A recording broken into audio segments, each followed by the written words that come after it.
Salut les partouilleurs, bienvenue sur ce nouveau tuto Quick Tip pendant lequel on va parler de métaux. J'ai partagé sur mon Facebook et sur mon blog Minisocle les photos de ce petit zombie de l'Axe issu du jeu Dust 1947 et j'ai eu pas mal de questions sur l'uniforme et sur les métaux, donc voilà, c'est des recettes que je vais vous proposer dans les tutos Quick Tip. Aujourd'hui le métal, alors le but c'est vraiment d'obtenir quelque chose de rapide et efficace parce que même si là il est sur un socle d'expo pour que je puisse le manipuler facilement, l'objectif c'était vraiment de faire quelque chose de très rapide pour que ce sympathique zombie aille se mettre sur la tronche avec ses copains sur la table de jeu. Je vais donc continuer à avancer ma figurine de style garde, issu celui-ci du bloc SSU qui m'a été envoyé par War Factory. Donc encore merci à eux. Si vous voulez en savoir plus sur cette figurine, sur le jeu Dust 1947 et sur War Factory, tout est renoté dans la description de cette vidéo. Donc on a déjà vu ensemble le verre, on a déjà vu ensemble l'armure, et bah voilà les métaux. Donc les métaux, ils sont là. Vous voyez ce que ça donne une fois que c'est terminé. Là, j'ai la recette sur cette jambe, sur ce bras et ici. Ici, là, j'ai juste la couche de base qui a été ombrée, là-haut aussi. Et là, j'ai laissé tout clean pour pouvoir vous montrer comment procéder. La couche de base, c'est du plate mail metal de chez Army Painter que je vais ombrer avec du, attention, il est ouvert, ça sent la grosse boulette, hop là, avec du Basilicanum Grey, donc la peinture contraste de chez Citadel Games Workshop. Il est là sur ma palette, alors vous voyez un petit machin là, on peut se demander ce que c'est un bout de cure-dent.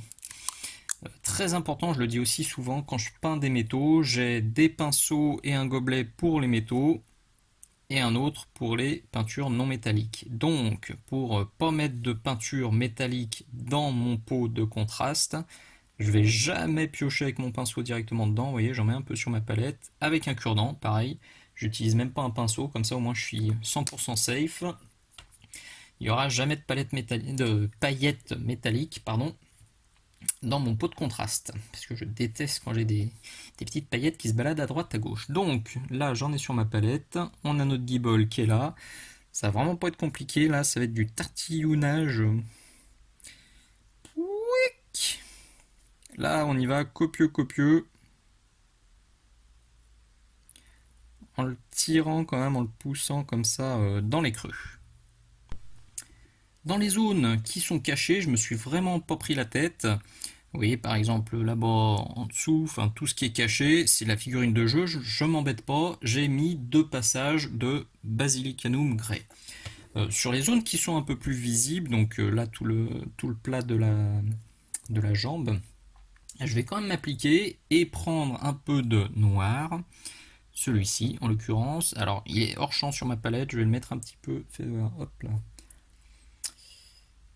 J'en prends une petite goutte, je le mets là. Je le dilue un peu quand même. Je refais le focus. Et je vais venir le tirer comme ça dans les zones les plus profondes.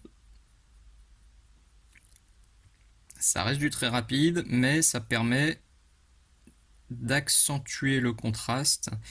Et le contraste, eh ben, sur la table de jeu, c'est le truc le plus important. Pour qu'on voit bien votre figurine de loin, pour qu'elle ressorte de loin. C'est primordial d'avoir des ombres bien profondes et des éclaircissements bien punchy. Hop là. La prochaine étape, c'est le passage un peu fourbe qui va bien, le cache-misère, on va dire. Je vous l'avais déjà expliqué dans la recette de cette armure noire pour mes Space Marsouins. En fait, l'armure noire est traitée très rapidement. C'est une base noire et quelques éclaircissements et basta. Du coup, il y a plein de zones qui ne sont pas du tout traitées.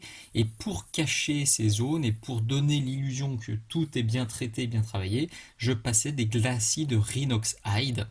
en mode bourrin. J'en mettais de partout, ils s'accumulaient où ils voulaient, mais au moins là où il y avait que du noir, et ben, il y avait du noir plus du Rhinox, donc ça faisait un peu plus travailler. Là, je vais faire exactement la même chose avec du vert fluo. Alors j'utilise celui-ci, j'avoue que depuis quelques jours je teste celui-ci aussi, et je teste la gamme AK, et ça me plaît beaucoup, donc je referai des tests aussi de cette gamme. Donc il est là, c'est le Valero. Donc cette astuce avec on va dire une couleur complémentaire cache-misère, elle marche surtout. Choisissez une couleur qui se marie bien avec votre figurine. Là, moi, c'est cadeau, j'ai mon énergie verte, donc c'est du vert. Sur le Space Marine, j'avais des pigments rouges sur le socle, c'était du Rhinoxide. Si maintenant vous avez une figurine comme ça avec une armure bleue, mettez du bleu. Si vous avez une source d'énergie orange, mettez du orange. Vous avez compris, il suffit de trouver la teinte qui marche bien. Dans le doute, ça peut même être de la rouille, hein, sans aucun souci. Donc là, alors attendez voir, qu'est-ce que j'ai comme pinceau? Oui, là, je vais bien diluer. Hop. Et donc là, je décharge bien mon pinceau et blanc. Je viens l'accumuler, vous voyez, sur les rivets. Alors je vais pas en mettre de partout quand même.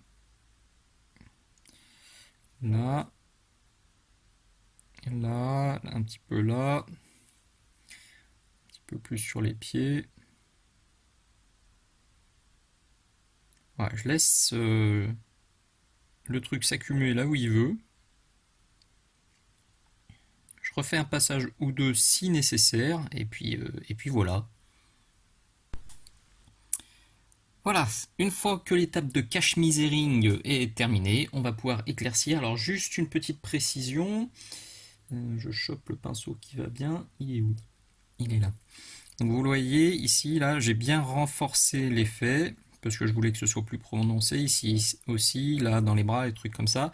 Donc j'ai juste remis du blanc, du fluo et éventuellement un peu de mood green. Ça, cette recette, de toute façon, c'est la recette des câbles que je vous ai montré dans le précédent tuto Quick Tip.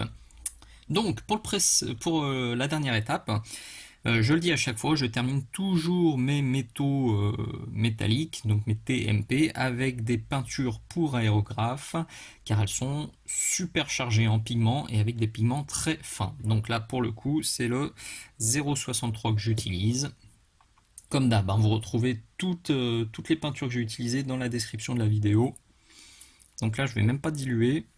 Oh, si, allez, une chouillette. Là, j'ai pris une micro pointe d'eau. Ouais, une deuxième pour la route. Là, c'est vraiment au feeling, hein. Je voyais bien sur la palette que ça allait être trop épais et que ça allait pas me plaire. Donc on est là, on focus, et là, super simple, je vais juste me reprendre toutes les arêtes. Donc j'ai fleur à peine, vous voyez, vraiment ça marque beaucoup, beaucoup, beaucoup. Donc attention.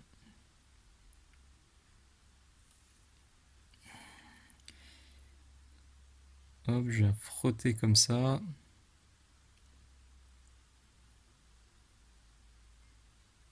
Je peux faire aussi, comme d'hab, des petits traits, des petits points, un peu de battle damage. Ça marche aussi très bien avec cette peinture. Alors, on va essayer de faire le haut là, pour sûr que ce sera bien net. Là, je vais y aller, vous voyez, c'est limite du brossage. Mais bon, le but c'est de choper l'arête. Tac. Je vais reprendre le bas, je vais reprendre de partout. Pour bien redéfinir tous les volumes et pour bien booster la lisibilité de ma figurine. Et voilà ce que j'obtiens. Donc jambe droite, ça nous donne ça. Jambe gauche, on est comme ça. Et puis vous voyez, j'ai pris le temps de faire un peu tout le reste. C'est le gros intérêt de ces tutos quick tip, c'est que j'avance en parallèle. Ça me permet d'avancer sur le pitou et de vous proposer des petits tutos rapides et pratiques. Voilà, hop, sur la visière avant, c'est exactement la même recette de partout.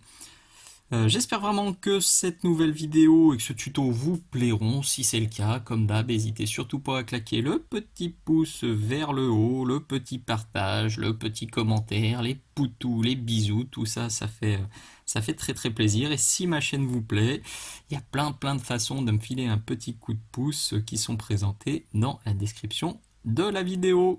Merci d'avoir regardé, je vous dis à très bientôt. Ciao ciao!